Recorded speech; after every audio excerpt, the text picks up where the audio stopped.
అందరికీ నమస్తే, welcome back to my channel. నేను మీ రివ్యూ తారక్. మేల్కో నీ ఇంట్లో ఆడవారు ఉన్నారా? నీ తల్లిని నువ్వే కాపాడుకో, నీ చెల్లిని నువ్వే కాపాడుకో, నీ అక్కని నువ్వే కాపాడుకో. గత కొన్ని సంవత్సరాల నుంచి స్త్రీ పైన లైంగిక దాడులు, మానసిక దాడులు ఎక్కువ జరుగుతూనే ఉంటున్నాయి. దీనికి అంతూ అదుపు అన్నట్టు లేదు. సో నువ్వే మేలుకో మిత్రమా, ఖచ్చితంగా నువ్వే కాపాడుకో ప్రతిదీ.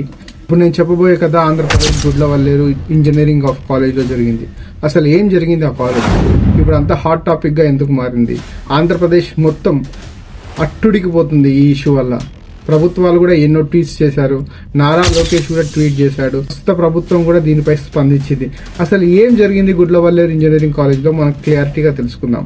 అది Andhra Pradesh Gudlavalleru engineering of college.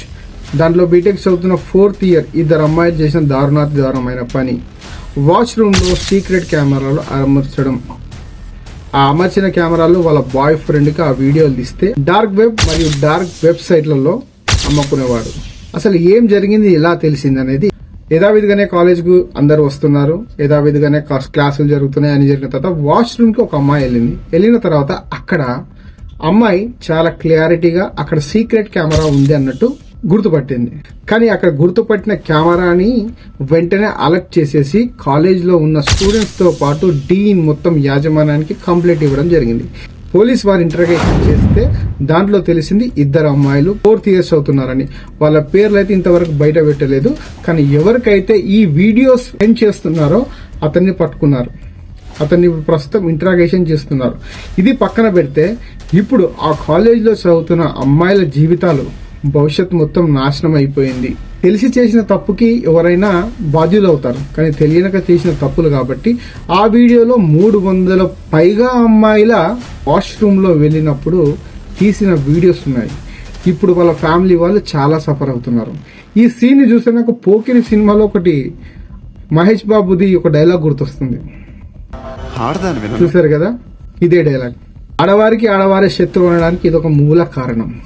మరి ఇప్పుడు ఏం చేస్తారు? జస్టిస్ జరిగింది ఏదో జరిగిపోయింది. జరిగిన దానికి మరి ఆ వీడియోస్ ఎంతమంది అయితే అమ్మాయిలు ఉన్నారో, అది ఎన్ని డార్క్ వెబ్ లో ఉన్నాయో ఇప్పుడు పట్టించుకోవాల్సిన అవసరం లేదు. ఎందుకంటే పూరి జగన్నాథ్ సార్ ఒక పాడ్కాస్ట్ దాంట్లో చెప్పారు, పొరపాటున మీ బ్లూ ఫిల్మ్ కూడా బయటపడ్డా కేవలం 2 రోజులే అందరు చూస్తారు, దాని తర్వాత ఎవరి పనులు వారు చేసుకుంటారు అన్నట్టు. కానీ చేసింది చాలా దారుణమైన పని. ఎందుకంటే వాళ్ళ జీవితాలు ఖరాబ్ అయిపోతాయి. కానీ ఇప్పుడు వీళ్ళు చేయని తప్పుకి పేరెంట్స్ కూడా చాలా పానిక్ అవుతున్నారు, సఫర్ అవుతున్నారు. కాబట్టి పేరెంట్స్ ముఖ్యంగా మీరే వాళ్ళకి ధైర్యం చెప్పాలి. మీరు మట్టుకే వాళ్ళ పక్క నుండి చేయూతగా ఉండండి. ఎటువంటి ప్రమాదాలు కావు మళ్ళీ. ఎందుకంటే ఇలాంటి సిచ్యువేషన్ 2 సంవత్సరాల గతంలో కూడా జరిగింది. ఇక్కడ ఏంటంటే చండీగఢ్ యూనివర్సిటీలో జరిగింది. సేమ్ అక్కడ కూడా ఇలాంటి అమ్మాయిలే సీక్రెట్ కెమెరాలో బిగించి అక్కడి నుంచి వచ్చిన న్యూడ్ పిక్చర్స్ తీసుకుని వాళ్ళ బాయ్ ఫ్రెండ్ కి అమ్మేవాళ్ళు. షిమ్లా అండ్ మరి ఇతర ప్రాంతాలలో వెబ్సైట్లలో, ఇంటర్నెట్లలో అమ్ముకునేవాడు. అప్పట్లో వి వాంట్ జస్టిస్ అని చాలా ప్రొటెక్షన్ కూడా చేశారు. దాంతోపాటు కొంతమంది అమ్మాయిలు ఏంటంటే మానసికంగా గురైపోయి చనిపోవడం కూడా జరిగింది. సో ఇప్పుడు బీ అలర్ట్. ఏదైనా ఇంజనీరింగ్ ఆఫ్ కాలేజ్ లో జరిగింది ఏదైతే ఇష్యూ ఉందో, ఇప్పుడు ఆ 300 అమ్మాయిలు ఎవరనేది తెలియదు. కాబట్టి వాళ్ళ పేరెంట్స్ కి ప్రతి ఒక్కరూ పానిక్ అవ్వకుండా, కంగారు పడకుండా మీరు జాగ్రత్తగా మీ అమ్మాయిలని జాగ్రత్తగా కాపాడుకోవాలని. ఎవడో చేసిన తప్పుకి మీ అమ్మాయిలు బలవుతున్నారు కాబట్టి జాగ్రత్తగా మీరు వాళ్ళని పానిక్ కాకుండా చూసుకోండి. అది మీ బాధ్యత.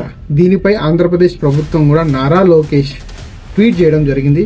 అది ఎవరైనా సరే చట్టానికి ఎవడు చుట్టం కాదన్నట్టు చట్టరీత్యా అతనిపై మరి Chandrababu and deputy CM of Andhra Pradesh Pawan Kalyan గారు కూడా దీనిపై స్పందించాలని కోరుకుంటున్నాం.